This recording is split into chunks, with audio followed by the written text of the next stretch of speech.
The discovery. In the year 2045, Dr. Aria Chen stood before her team at the Global Quantum Research Facility, her eyes gleaming with a mixture of excitement and disbelief. The holographic display behind her flickered with a constant stream of data, each line confirming what she had suspected for months. "Ladies and gentlemen," she began, her voice steady despite the tremor in her hands, "we've done it. We've achieved stable quantum entanglement at a macroscopic level." The room erupted in a chorus of gasps and murmurs. Dr. James Okonkwo, Aria's longtime colleague and friend, stepped forward, his brow furrowed. "Aria, are you absolutely certain? The implications of this are world-changing." Aria finished for him. "I know, James. I've triple-checked the results. What we're seeing here isn't just a breakthrough in quantum physics. It's the key to instantaneous matter transportation." As the reality of their discovery sank in, the atmosphere in the room shifted from shock to electric excitement. Dr. Yuki Tanaka, the team's resident engineer, was already scribbling furiously on her tablet. "If we can scale this up," she muttered, more to herself than anyone else, "we could revolutionize everything from space exploration to global transportation." Over the next few months, news of the breakthroughs spread like wildfire through the scientific community. Governments and private corporations alike clamored for access to the technology, sensing its immense potential. The Global Quantum Research Facility found itself at the center of a whirlwind of attention, debates, and ethical considerations. Aria James and their team worked tirelessly to refine and expand their discovery. They faced countless setbacks and challenges, but with each obstacle overcome, they inched closer to their goal of practical quantum teleportation. 1 year after the initial breakthrough, Aria stood before a much larger audience. A mix of scientists, government officials, and journalists from around the world. The cavernous auditorium of the United Nations headquarters in New York buzzed with anticipation. "Today," Aria began, her voice echoing through the hall, "we stand on the brink of a new era for humanity.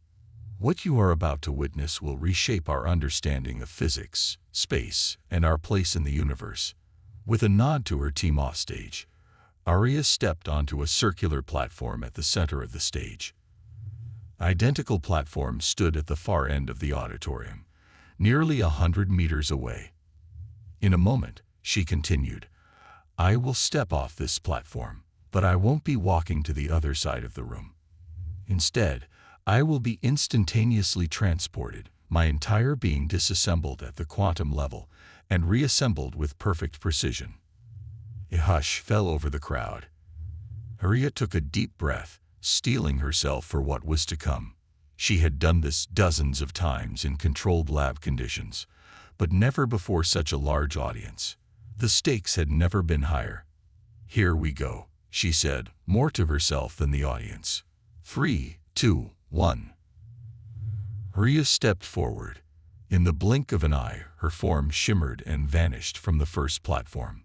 Simultaneously, she appeared on the distant platform, her stride unbroken as if she had simply taken a single step. The auditorium erupted in thunderous applause and shouts of amazement. Aria turned to face the crowd, a triumphant smile on her face. "Ladies and gentlemen," she called out over the din, "welcome to the age of quantum teleportation." As the world grappled with the implications of this new technology, humanity's greatest minds raced to apply it on a larger scale. Within years, the first quantum teleportation stations were established in major cities around the globe. International travel became as simple as stepping through a doorway. The logistics industry was revolutionized overnight, with goods able to be transported instantly across vast distances. But it was in the realm of space exploration that quantum teleportation truly showed its potential.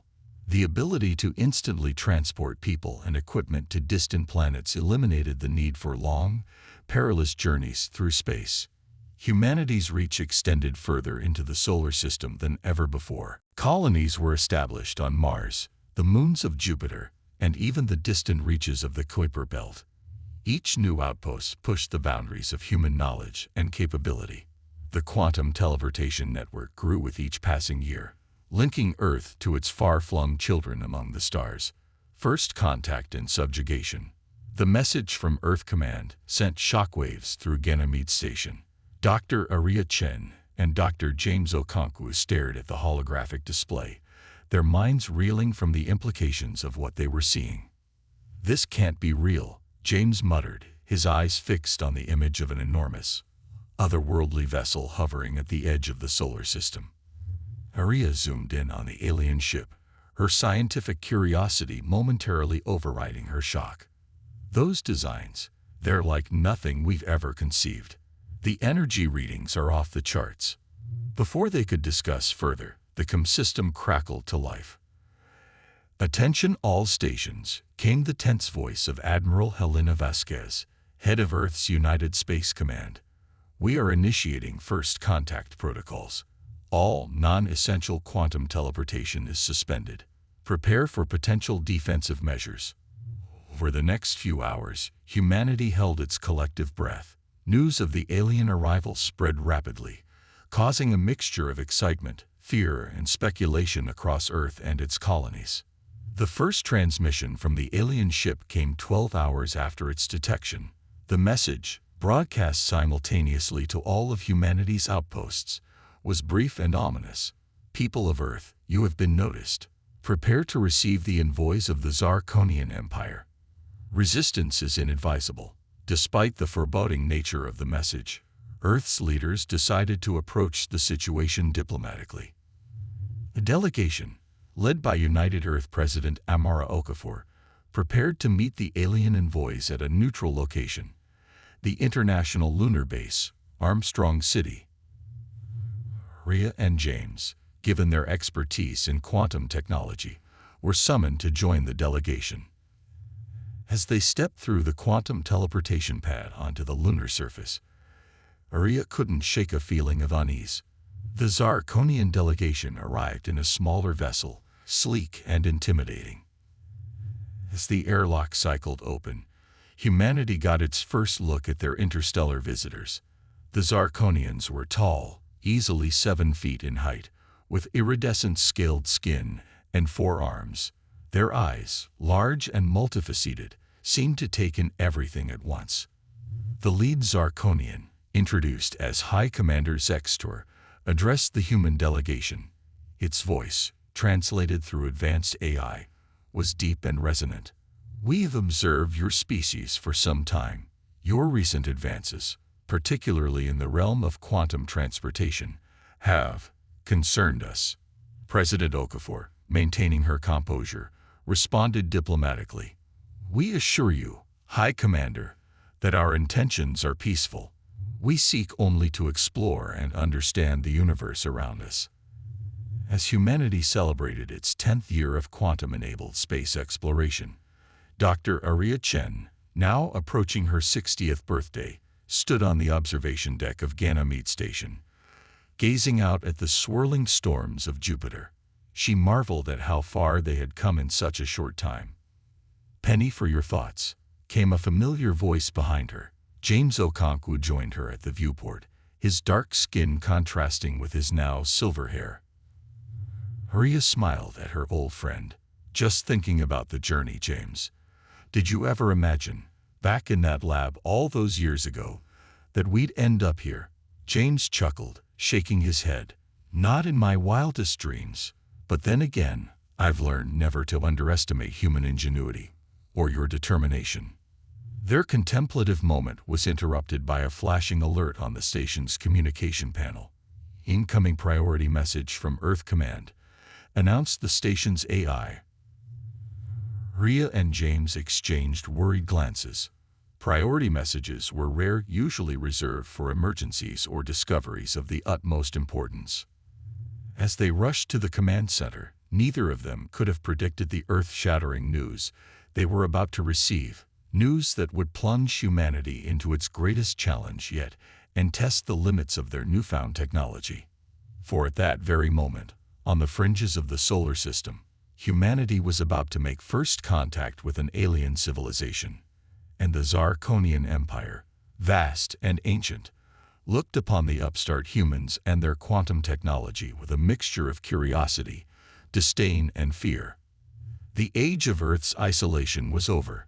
Humanity was about to be thrust onto the galactic stage, armed with a technology that would shake the very foundations of an interstellar empire. The next chapter in human history was about to begin, and it would be written among the stars. Zextor's multifaceted eyes narrowed. Peace is maintained through order, and order through strength. The Zarkonian Empire has maintained galactic stability for millennia. Your uncontrolled expansion and dangerous experiments threaten that stability. The negotiations that followed were tense and ultimately fruitless. The Zarkonians demanded that humanity cease all quantum teleportation activities and submit to the Empire's rule. In return, they offered protection and a place within their vast interstellar dominion. President Okafor and her advisors refused, asserting humanity's right to self-determination. The meeting ended with an ultimatum from High Commander Zextor. You have one Earth rotation to reconsider. Choose wisely. As the human delegation regrouped to discuss their options, Aria pulled James aside. They're afraid of us, she whispered urgently. Our quantum tech, it's beyond anything they've seen. That's why they're so insistent on us shutting it down. James nodded grimly. But what can we do? Their military capabilities are clearly far beyond ours. If they decide to attack, their conversation was interrupted by alarms blaring throughout the base. Outside, the sky lit up with the arrival of hundreds of Zarkonian warships, their massive forms blotting out the stars. The next few hours were chaos. The Zarkonians, apparently never intending to wait for Earth's response, launched a coordinated attack on key military and scientific installations across the solar system. Earth's defenses, despite years of preparation for potential cosmic threats, were overwhelmed by the sheer technological superiority of the invaders. Aria, James, and the rest of the lunar delegation found themselves trapped, cut off from Earth by the Zarkonians' jamming technology. They watched in horror as reports came in of cities being decimated, quantum teleportation hubs destroyed, and Earth's fledgling space fleet scattered. In less than 24 hours, it was over. Earth and its colonies were under Zarkonian control. High Commander Zextor, now speaking from the occupied United Nations headquarters in New York, declared the solar system a protectorate of the Zarkonian Empire. Your reckless advancement ends today, Zextor announced to a stunned global audience. All quantum teleportation research and technology are hereby banned. You will be guided towards more appropriate avenues of progress. As the dust settled on humanity's swift defeat, Aria and James found themselves among a group of scientists and leaders being transported to Earth for re-education and integration into the new Zarkonian-controlled society. During the journey, Aria leaned close to James, her voice barely a whisper. This isn't over. They may have our tech, but they don't understand it like we do. We'll find a way to fight back. James squeezed her hand, a glimmer of hope in his eyes. Where do we start? Aria's gaze hardened with determination. We play along. We let them think they've won. And all the while, we'll be working on something they'll never see coming. As their transport descended towards a changed Earth, Aria's mind was already racing, formulating plans within plans. The Zarkonians had made a crucial mistake. They had underestimated human resilience and ingenuity. And in doing so, they had sown the seeds of their own downfall. The coming months and years would be difficult, filled with hardship and oppression. But beneath the surface, a resistance would grow. And at its heart would be a secret project, one that would harness the full potential of quantum technology in ways the Zarkonians couldn't imagine. The war for Earth's freedom was just beginning, and humanity's greatest weapon would be the very thing their oppressors feared most: the power to leap across space itself, The Secret Project. In the shadow of Zarkonian occupation, humanity's spirit refused to be crushed. While the alien overlords dismantled quantum teleportation hubs and confiscated research, a seed of resistance took root in the most unlikely of places. Dr. Arrogance Chen, once the face of Earth's quantum leap forward, now worked as a lowly technician in a Zarkonian processing plant. Her hands, once used to manipulate the fabric of space-time, now sorted through alien alloys. Behind her seemingly defeated demeanor, her mind raced with calculations and possibilities. James Okonkwo, separated from Arrogance during the initial roundups, had been assigned to an agricultural sector. His expertise in physics deemed potentially dangerous by their oppressors, he now spent his days tending to crops engineered to suit Zarkonian tastes. Yet every night, he scribbled complex equations on scraps of hidden paper, refining theories that would soon change everything. Their resistance cell, known only as Quantum Echo, communicated through an ingenious method born of desperation and brilliance. Using the quantum entanglement principles that had once powered their teleportation technology, they developed a system of instantaneous, untraceable communication. Microscopic entangled particles, hidden in everyday objects, allowed them to coordinate across vast distances without fear of Zarkonian interception.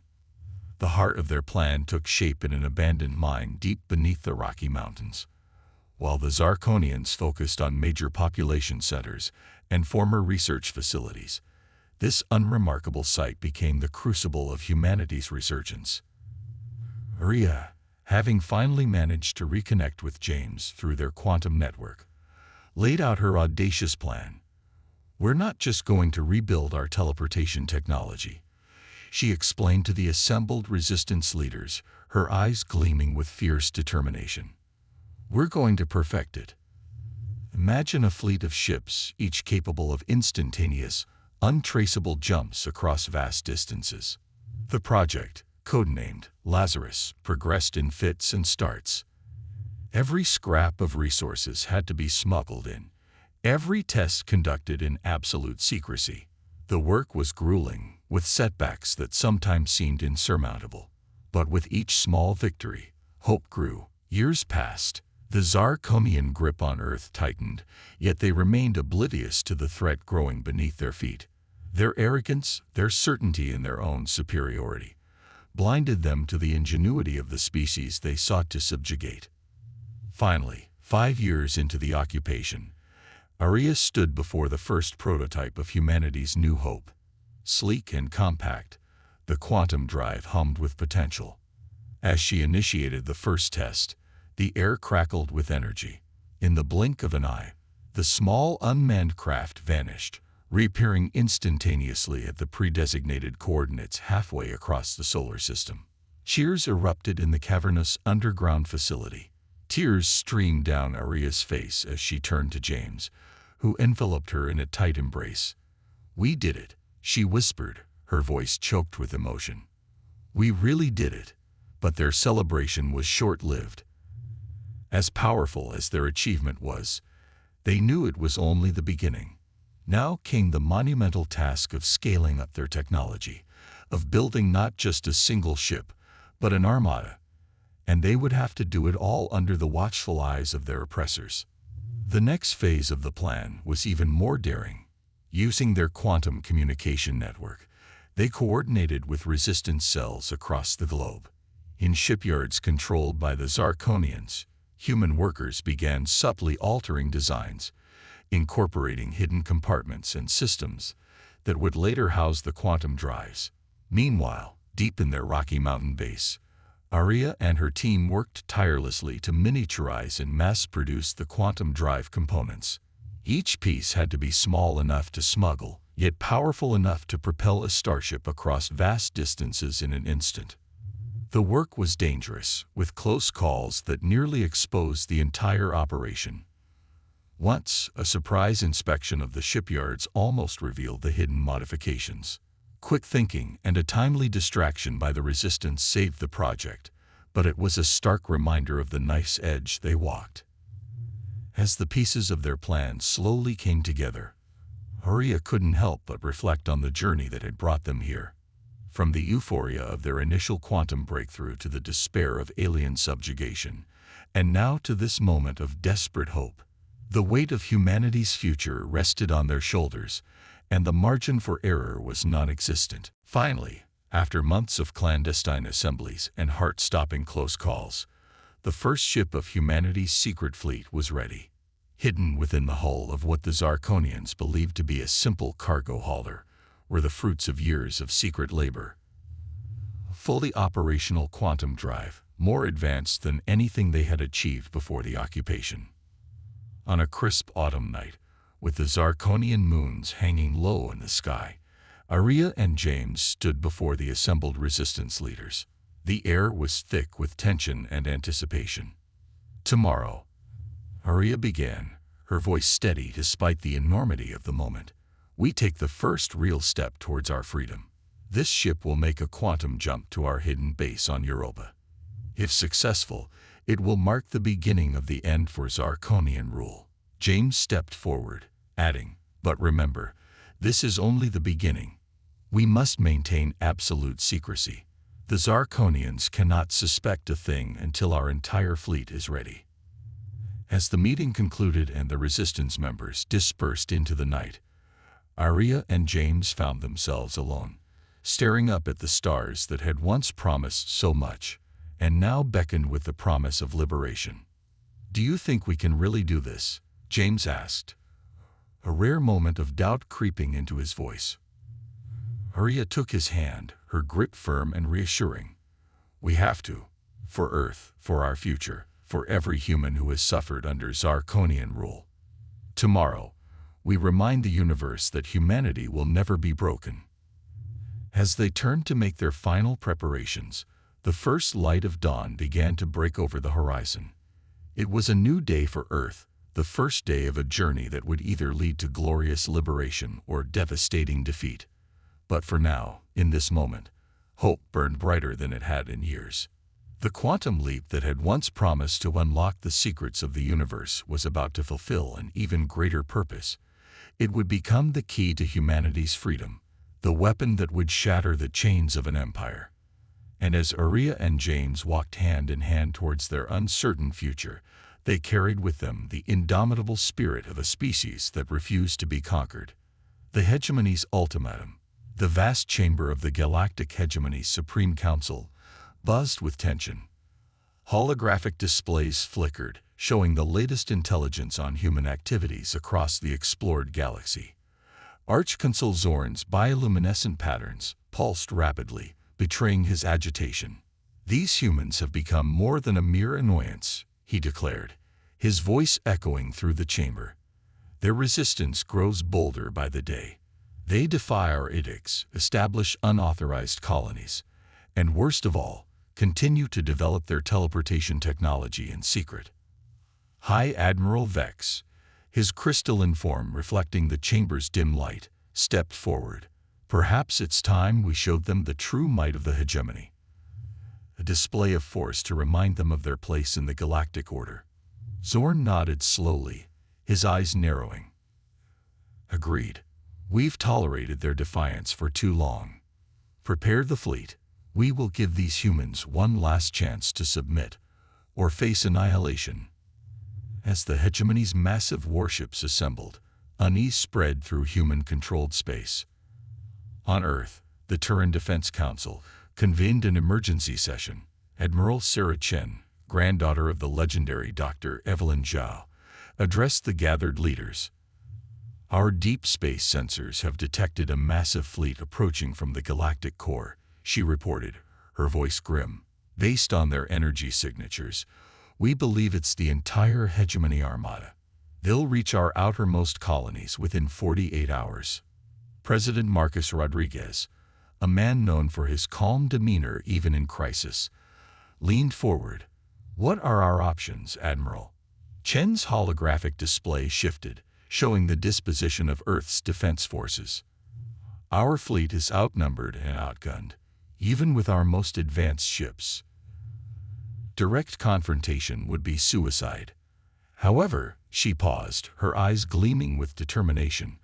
"We may have an ace up our sleeve." The chamber fell silent as Chen continued. "Project Janus, our top-secret teleportation enhancement program, has made a breakthrough. Dr. Aiden Chen and his team have successfully tested a device that can create localized teleportation fields around our ships." Excited murmurs filled the room. Chen raised her hand for silence. "This technology could allow our vessels to make micro-jumps during combat, effectively teleporting short distances to evade enemy fire or reposition instantly. It's untested in actual combat, but it might be our only chance." President Rodriguez nodded slowly. "How many ships can we equip with this technology in time?" "We can outfit our entire main battle group within 36 hours, Chen replied. "It won't be enough to defeat the hegemony fleet, but it might give us a fighting chance to protect our core worlds." As Earth's forces scrambled to prepare, the hegemony fleet arrived at the edge of human-controlled space. Archconsul Zorn's massive flagship, a behemoth of advanced alien technology, took position at the head of the Armada. Transmission burst across all human communication channels. Zorn's alien visage appeared on screens throughout human space, his bioluminescent patterns pulsing menacingly.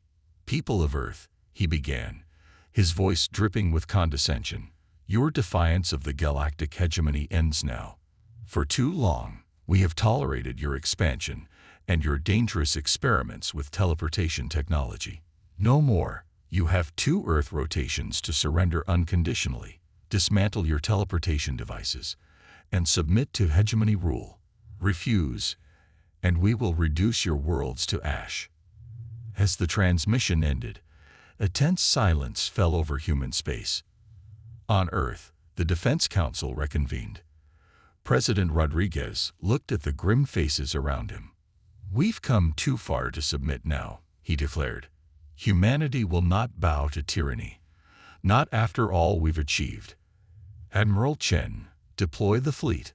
We'll meet the hegemony head-on." Within hours, Earth's battle group, newly equipped with the experimental teleportation fields, took up defensive positions around the core human worlds. Admiral Chen stood on the bridge of the flagship, the TDS Defiant, watching as her officers made final preparations. "All ships report ready, Admiral," her XO announced. "The hegemony fleet will be in weapons range in 10 minutes. Chen nodded, her jaw set with determination. "Send a message to all ships. Today, we fight not just for Earth, but for the right of all sentient beings to explore the stars freely. The hegemony believes their technology makes them invincible. Let's show them what human ingenuity can do." As the hegemony's massive fleet approached, tension mounted on both sides. Zorn, confident in his overwhelming firepower, prepared to teach these upstart humans a lesson they would never forget. Little did he know that humanity's desperate gamble with their enhanced teleportation technology was about to change the face of space warfare forever. The stage was set for a battle that would determine the fate of Earth and potentially reshape the balance of power in the galaxy. As the first shots were fired, the human fleet shimmered and blinked, ships disappearing and reappearing in a dazzling display of tactical teleportation.